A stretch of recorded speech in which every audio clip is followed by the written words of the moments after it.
Y profe, si se escucha. Sí, profe. Bien, vamos a continuar con el tema de hoy. Entonces, el tallo encefálico, ¿no? El tallo encefálico, pues, forma parte del encéfalo, la continuación de la médula, ¿sí? La médula se continúa, pues, con la parte inferior del tallo encefálico, que se denomina médula oblonga, ¿no? Entonces, sabemos que el tallo encefálico está formado por tres partes, ¿sí? De superior a inferior, mesencéfalo, bulbo y mesencéfalo, puente y bulbo raquídeo o médula oblonga, ¿no? Entonces vamos a ver las partes o las estructuras más importantes de cada una de ellas, ¿no? Vamos a comenzar a describirlos desde la parte inferior hacia la parte superior, ¿no? El bulbo raquídeo o médula oblonga se encuentra separado del puente por medio de un surco que se denomina bulbo protuberancial, ¿sí? Y el puente se encuentra separado del mesencéfalo por medio de un surco que se denomina punto mesencefálico. En la cara anterior del bulbo vamos a encontrar en la línea media una fisura que se continúa con la fisura media de la médula espinal, ¿sí? Lateralmente a esta fisura media encontramos dos eminencias. La primera, que sería la pirámide, y más lateralmente, pues las olivas.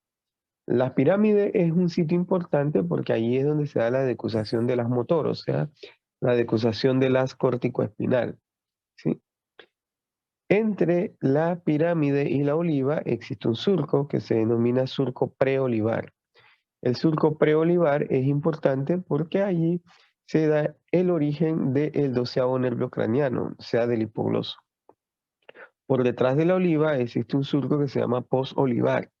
Y este surco es el origen aparente de los pares craneales bajos, o sea, el 9, 10 y 11, glosofaringio, vago y accesorio.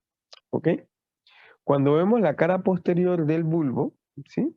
También existe una fisura media posterior que se continúa con la fisura media posterior de la médula.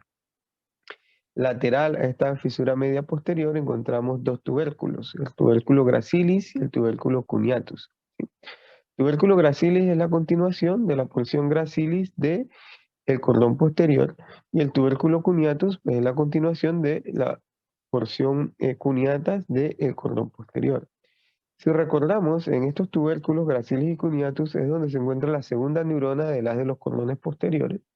Y de allí salen las fibras del lemnisco medio que se decusan para llevar esta información hacia el tálamo, ¿no? Eso ya lo vimos cuando hablamos de ascos de los cordones posteriores. De igual forma, la parte posterior del bulbo raquídeo, junto con la parte posterior del puente,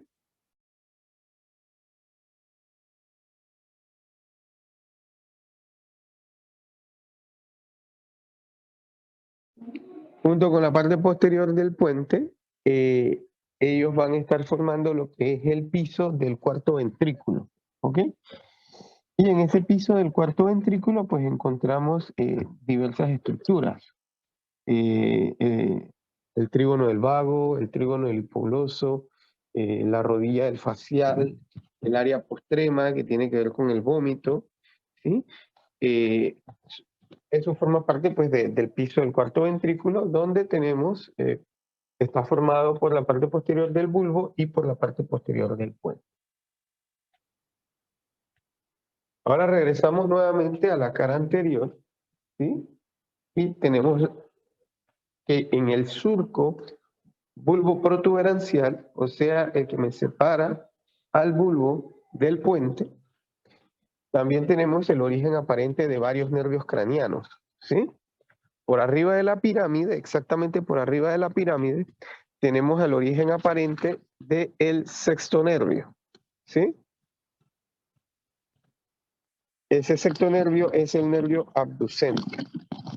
Hacia el ángulo punto cerebeloso, entonces encontramos el origen aparente del séptimo y el octavo nervio, o sea, del facial y el vestíbulo coclear. ¿Ok? Por la parte anterior del puente, lo que van a estar corriendo son las fibras motoras del haz córtico-espinal. Recordemos, como habíamos hablado anteriormente, todo lo que es anterior tiene función motora y todo lo que es posterior tiene función sensitiva. ¿Ok? Y en la parte media, lateral del puente, encontramos pues el origen aparente del quinto nervio, o sea, del trigémino, que es el nervio que tiene mayor diámetro de todos los nervios craneales. ¿Ve? Como comenté, pues la parte posterior del puente lo que hace es formar junto con el bulbo raquídeo el piso del cuarto ventrículo, ¿no? Con las estructuras que ya mencionamos previamente. El puente se encuentra separado del mesencéfalo por medio del surco punto mesencefálico. ¿Sí? La parte anterior del mesencéfalo encontramos unas estructuras que se denominan pedúnculos cerebrales o pies cerebrales o pies mesencefálicos. Por estos pedúnculos lo que está corriendo son las fibras de las corticoespinales, o sea, las fibras de las motor. Entre estos pedúnculos encontramos una cisterna que se llama cisterna interpeduncular. Y en esta cisterna interpeduncular se encuentra el origen aparente del tercer nervio, o sea, del oculomotor.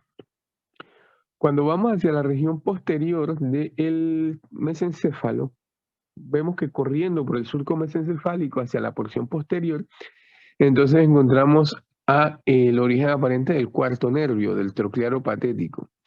El nervio troclearo patético es el único que tiene su origen aparente en la cara posterior o dorsal del tallo encefálico, en que todos los demás tienen su origen aparente en la cara anterior. Y en la cara posterior del mesencéfalo encontramos dos tubérculos, ¿sí? Los dos tubérculos cuadrigéminos superiores y los dos tubérculos cuadrigéminos inferiores.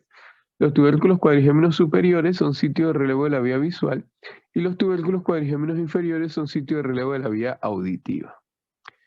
Cada una de las estructuras del tallo encefálico, o sea, mesencéfalo, puente y bulbo raquídeo, pueden ser divididas en tres partes, ¿sí?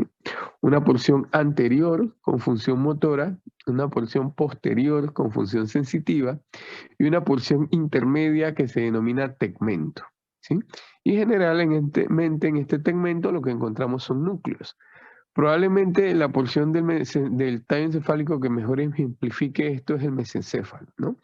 Ven cómo el mesencéfalo, un corte axial, pues su parte anterior son los pedúnculos cerebrales, que dijimos que por ahí corre las corticoespinales y por lo tanto tiene función motora. La porción posterior está formada por los tubérculos, ya sea si el corte es a nivel de los tubérculos cuadrigéminos superiores o de los tubérculos cuadrigéminos inferiores. A esta región se le llama techo o tectum mesencefálico, ¿sí? Y tiene función sensitiva. Los tubérculos cuadrigéminos superiores en la vía visual, los tubérculos cuadrigéminos inferiores en la vía auditiva. Y en la porción intermedia o tegmento entonces encontramos núcleos. ¿Qué núcleos? Para el caso del mesencéfalo, los núcleos de la formación reticular, el núcleo rojo, la sustancia negra, ¿sí? Pero para el resto del tallo encefálico encontramos pues núcleo de la formación reticular y núcleo de nervios craneanos.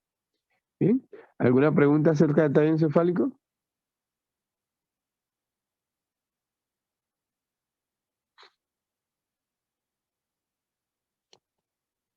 ¿Pregunta?